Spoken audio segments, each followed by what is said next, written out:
நீங்கள் எழுதி வைத்துக் கொள்ளுங்கள். வருங்கால அரசியல் நாம் தமிழர் கட்சி வாழ்க ஒழிக, சீமான் வாழ்க ஒழிக, இதுதான் நடக்கும். இனி வரம்புறா ஒண்ணு நம்மளை வாழ்த்துவான், இல்லைன்னா திட்டுவான். இதுக்கு மேல எனக்கு அரசியலே இருக்கு.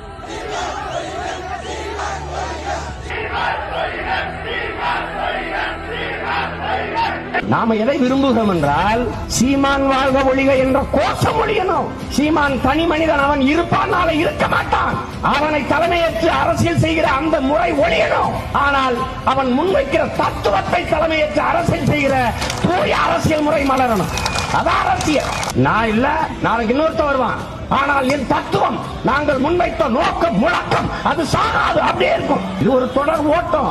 என் முன்னவர்கள் கொளுத்தி கொடுத்த நெருப்பு கைமாற்றி கொண்டு ஓடி வருகிறோம். இந்த தலைமுறை தமிழ் பிள்ளைகள் ஓடி வருகிறோம். எங்கள் தோள்கள் தளர்வதற்குள் வென்று விட்டால் நல்லது, இல்லை என்றால் வலிமை மிக்க இன்னொரு தலைமுறையின் தோள்களுக்கு கடத்துவோம்.